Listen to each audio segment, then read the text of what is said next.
اللہ اللہ ما فی قلبی غیر اللہ اللہ اللہ حسبی ربی جل اللہ اللہ اللہ۔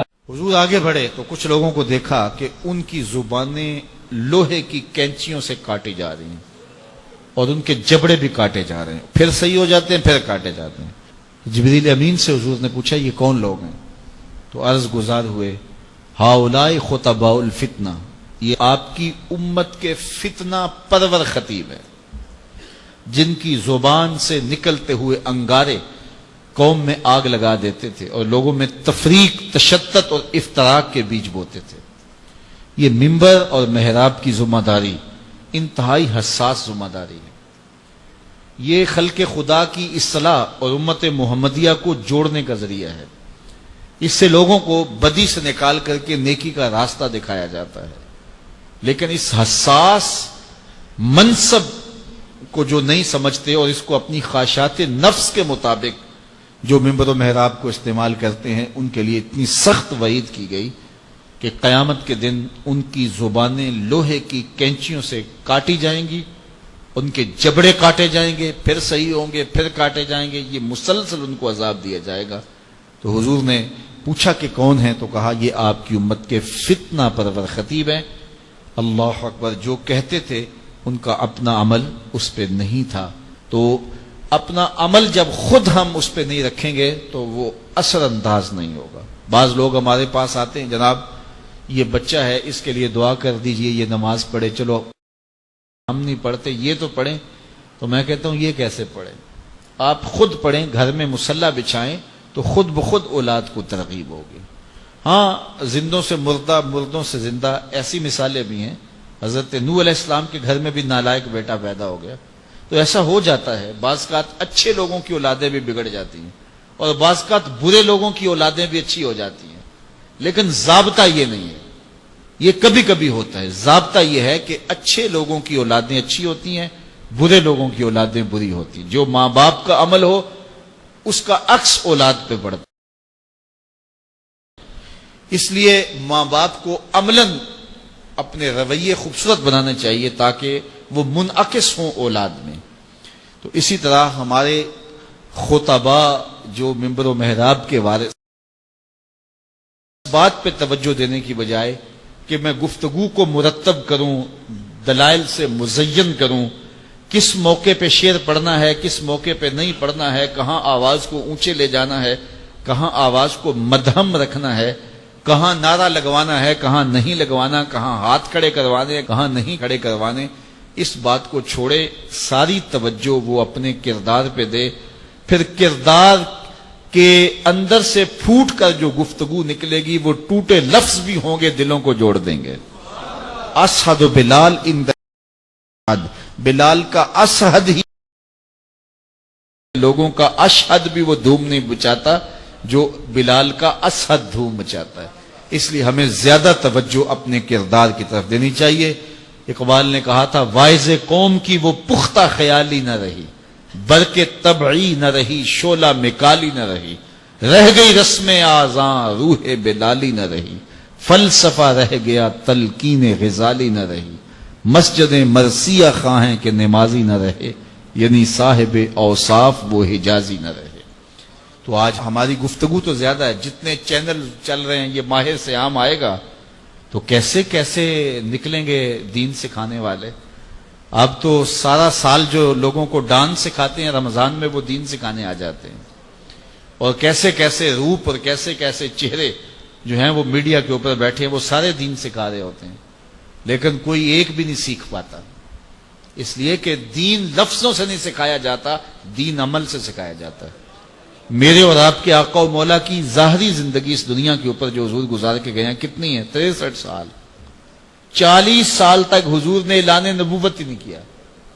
یار کسی کی ذمہ داری ہے پوری دنیا کے اوپر اسلام غالب کرنا، حضور کا یہی کام تھا نا، پوری دنیا کے اوپر اسلام کو غالب کرنے کے لیے آئے تھے، اور تیزی کے ساتھ وقت گزر رہا ہے۔ 40 سال گزر گئے، ابھی تک دعوت دین ہی نہیں دی، اعلان ہی نہیں کیا۔ کہا محبوب 40 سال تک تیرے کردار کا سحر ان کے سینوں میں، ان کی روحوں میں اتر جائے، پھر آپ بولیں گے تو پھر کردار کی چمک اور روشنی اتنی ہوگی تیری بات کا انکار نہیں کر سکیں گے. تو 40 سال تک حضور کے کردار کی چمک لوگوں کو جو ہے وہ اپنی طرف بلاتی رہی. اور پھر 40 سال کے بعد حضور نے جو ہے وہ کوہ صفا پہ سب کو بلایا اور بلا کے کہا لوگوں اگر میں کہوں کہ اس پہاڑ کی دوسری جانب سے ایک لشکر آ رہا ہے جو تمہیں کچل کے رکھ دے گا تو میری بات مان لو گے؟ انہوں نے کہا نظر نہ بھی آیا تو کہیں گے ہم اندھے ہیں تم سچے ہو. تو کہا میری سچائی پہ اتنا یقین ہے تو پھر مان لو اللہ ایک ہے.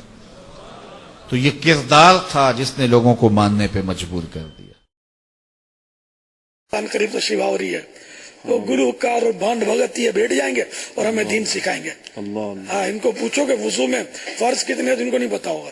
ایک میں مبالغہ کرتا ہوں اب یہ اسلام سکھائیں گے ہم کو. کہہ رہے ہوں گے ہم سے سیکھو دین. ساری زندگی ناچتے ہو پھر نوٹیں دیکھ کر دین سکھانے آ جاتے ہو. یار یہ لانے والے بھی مفاد پرست ہوتے ہیں. وہ اس لیے ہیرو اور ہیروئن اور طرح طرح کی بے پردہ عورتوں کو اور ان کے فرما بردار مذہبی لوگوں کو بھی لے آتے ہیں جو یہ کہیں وہ بولے. اب ایسا کھینچنے کی بات ہوتی ہے. ان کو بھی دیتے ہیں خود بھی لیتے ہیں.